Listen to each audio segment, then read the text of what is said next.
第二个让你印象深刻的是什么？有互动才叫陪伴。好，这个也是算在陪伴里面。还有一个什么？对，333，对不对？第一个3是什么？拥抱30秒。30秒。第二个呢？聆听3分钟。第三个呢？陪伴30分钟。那请问大家可以做得到吗？可以，恁家家大汉好，我们现在小朋友还小的时候，我们有陪伴的机会。小朋友如果都已经上大学了、上高中了，请问他还需要我们来陪吗？你需要的是我想要跟同学出去，对不对？好，所以说我们怎么把握在这个黄金时段，跟小朋友刚刚讲的陪伴，还有333法则，还有一个很重要的，他说我们啊，就是持续做的次数是几次？21。减掉我的累积的呀，21次哦，包括在读经也是一样。相信大家在读经班都有在带动小朋友读经，对不对？好，今天来的应该是我们读经班老师或者家长很多。那我们在读经班，你说啊，边呢是这课读100，可以啊，一节课21次很简单。老师带读几次？老师教小朋友每一堂课，我们都教1篇，或者有的是几行嘛，对不对？那老师都会跟小朋友带过几次。我们各读经班，我们都带几次？比如说今天的三字经好了，你今天可能从人之初性本善到那个养子将父之过好，就举例啊，这样我们会带几次？带小朋友。或许我们的读经班应该3到5次，5次以上。那3到5次是带读，对不对？然后你要不要让小朋友自己读？要嘛，你3到5算5次，小朋友再自己用，小朋友读3次，接龙再3次，上就几次了？6加5，11次了嘛。然后小朋友是不是很喜欢玩游戏？你可以男生读完，然后接龙女生，你也可以用大风吹的方式，所以这样加起来就是21次，很快，或者大家再共读2次，这样就21次了。我们是用这样的方式让小朋友21次真的他的记忆很深刻，而且这段文章他其实就背起来了，这个经典他要背起来。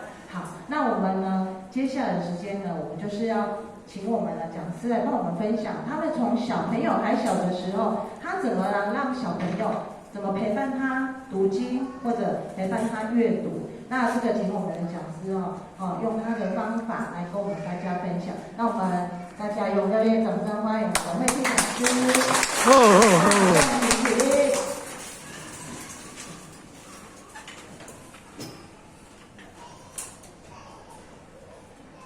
请讲师慈悲前到主公，坤到主公，讲师好。讲师好。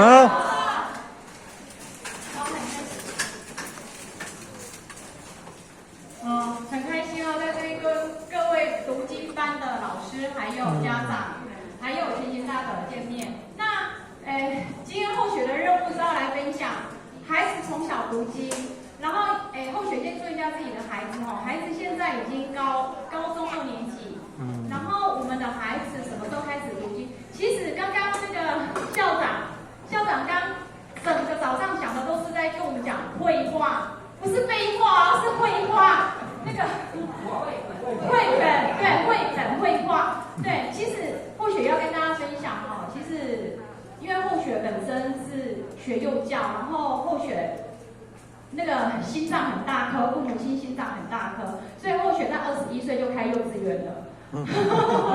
那后学21岁还没有生小孩所以要先说，那时候后学还是很年轻的21岁就开幼稚园，所以后学以前爸爸妈妈都说我赚的钱全部都买书买掉了，真的。后学记得那时候，因为后学在刚开始在幼稚园上班的时候，薪水就还蛮高的，就大概我们那个年代可以3、4万块，算蛮高的。可是后学的钱真的是那个汉生一套书，10几万，后学也会分期付款去给他买下来。对，所以后学很爱买绘本哈，就是我们说的绘画绘本。那因为可能后学自己喜欢看绘本，所以后学在孩子很小的时候，后学就每天带着他看书。那其实因为孩子在小时候真的看了很多的书，再加上因为还没怀孕之前，其实后学就在读经班学习了。所以即使在胎教的部分啊，还是说等孩子出生之后讲故事，可能大家会觉得那个小孩你讲什么他又听不懂。可是要跟大家说的，不，孩子懂。就像后学举例好了，我的孩子比鬼仔来的时阵，鬼仔来就是多出席一个位，鬼仔来的时阵，那时候我们就会习惯性的放经给他听，因为其实后学车上就会有那个洪才慧教授的那个读经的那个 CD， 那时候都只是 CD 没有 MP3这么进步。那所以后学只要一上车听的就是读经的 CD， 然后基本上都会放四书比较多，对，然后后学的孩子，因为那时候我怀孕还在上班的时候，我带我幼稚园的小朋友读的是《论语》，所以大家知道吗？当我孩子出生，我要来，有时候孩子起伏，就是那种情绪起伏比较大的时候，后学做过实验我的孩子跟《论语》很有缘分，他只要哭闹，心情不好，《论语》放下去，大概不用2分钟。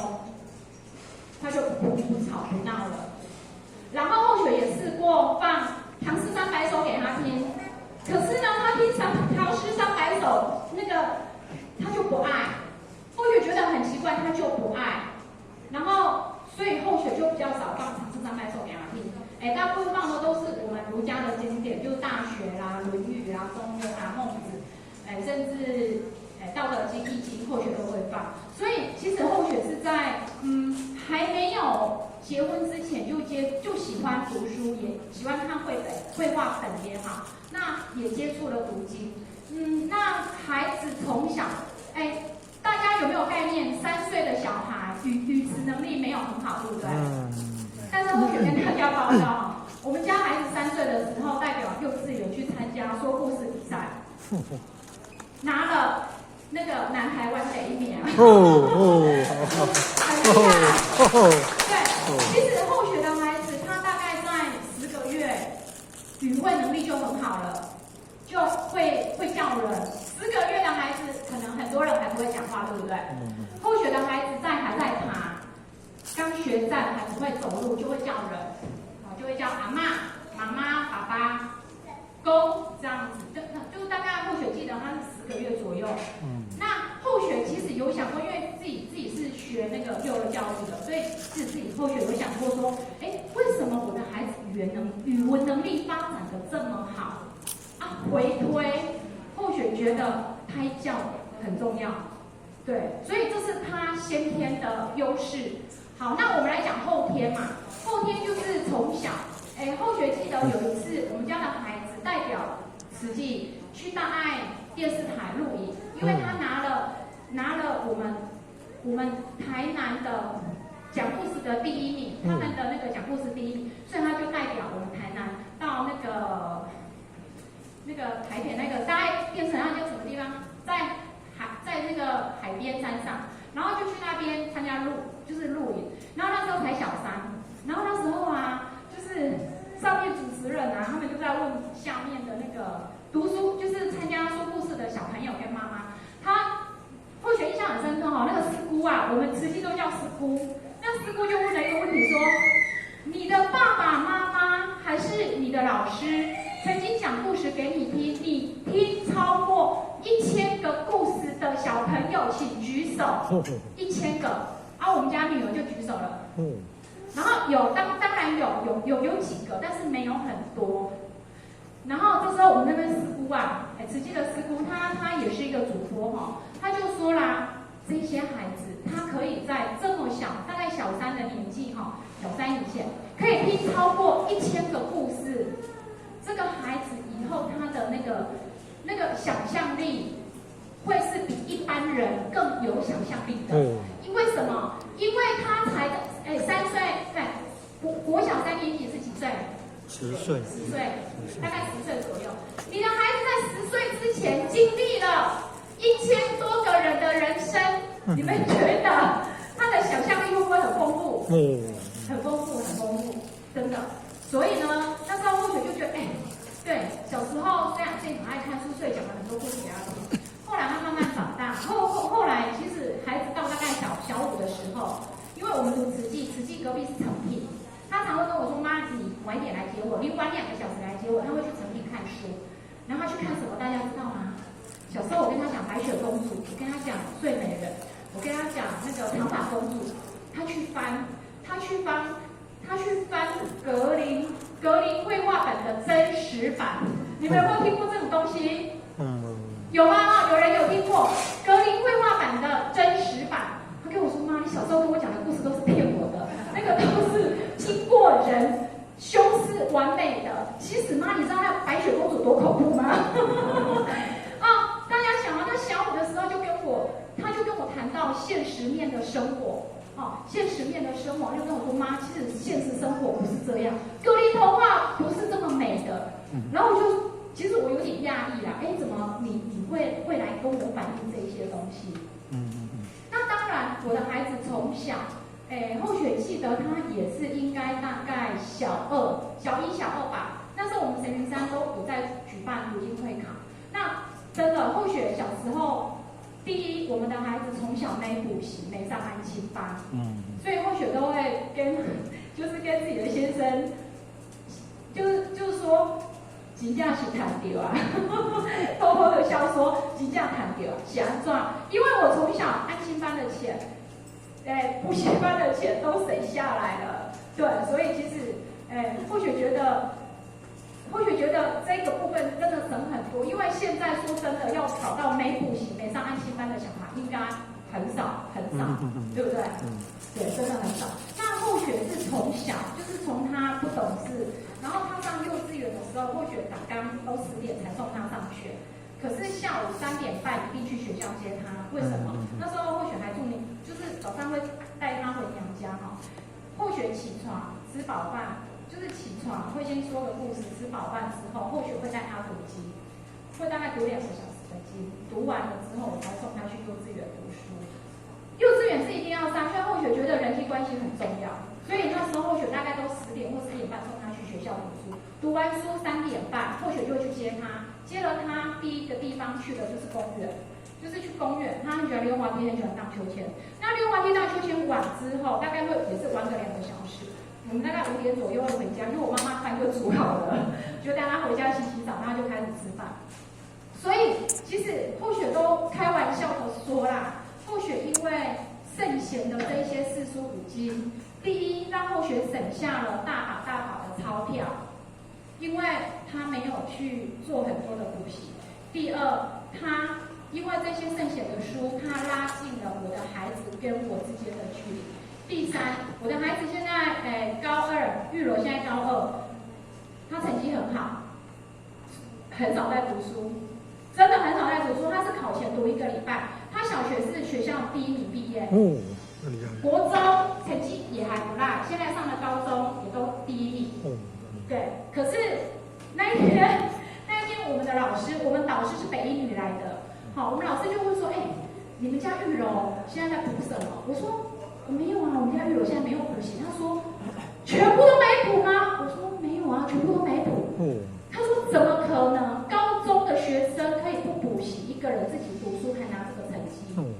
我跟他说我也不知道呢。然后他还问我说，你们玉柔小时候的国文受过什么训练？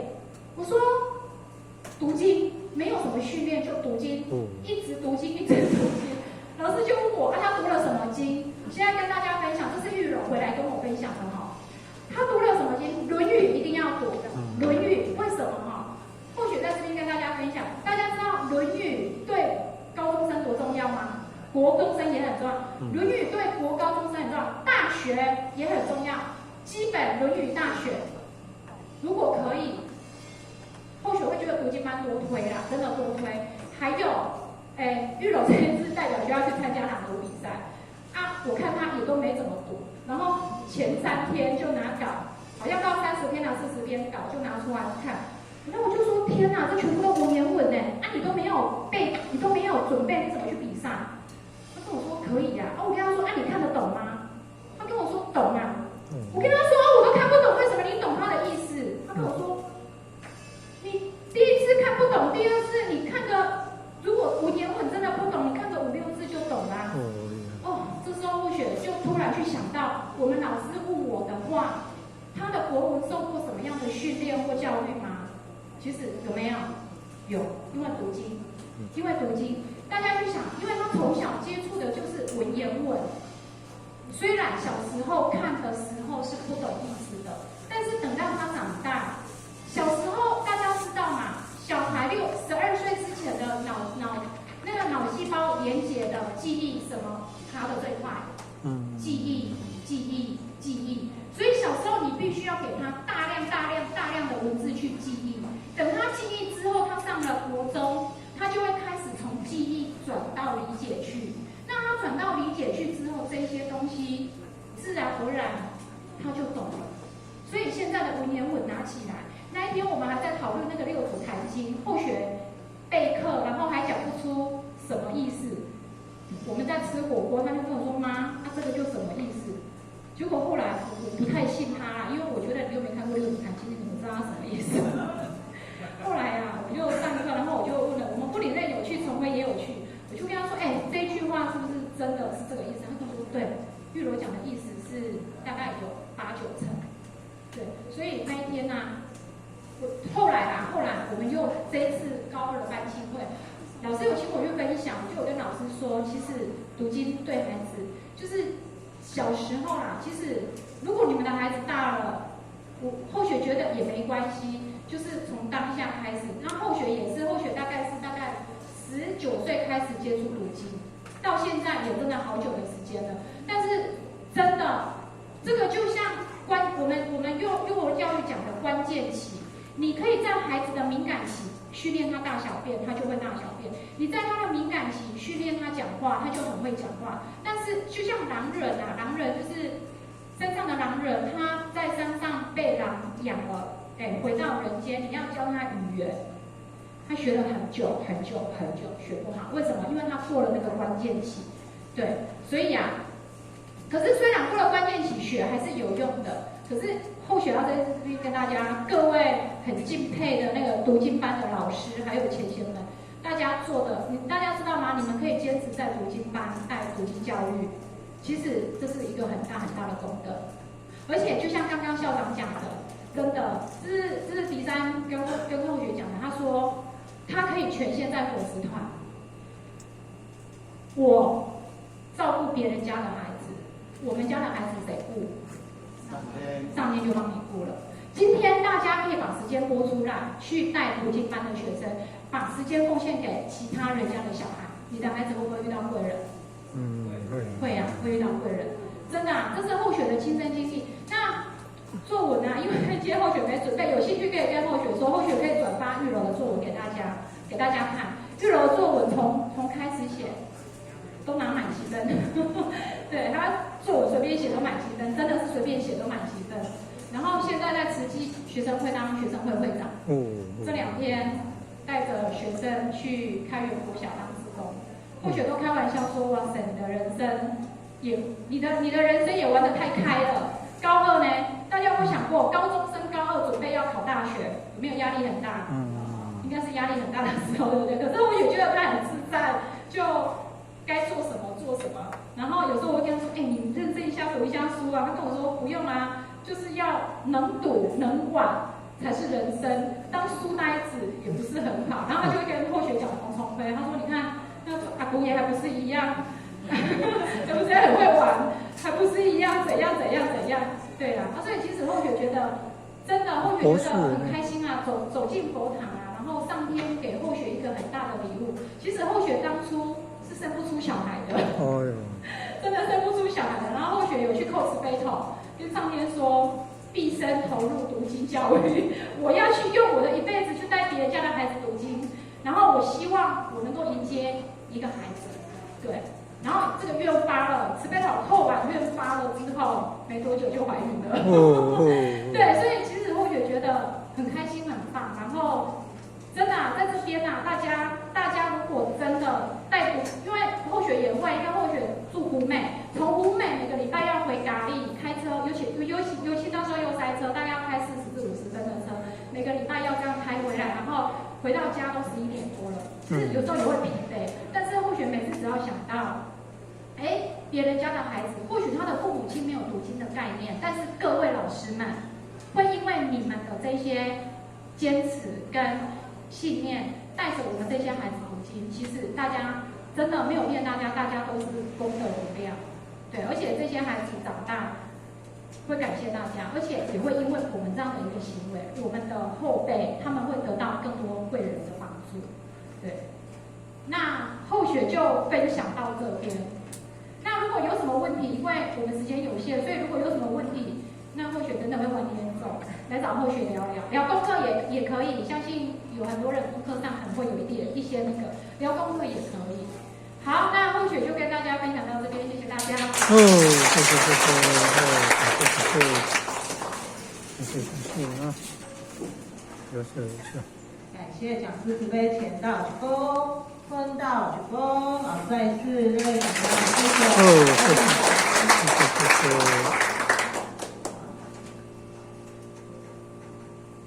那我们第二位，我们请我们的马林讲师跟大家分享。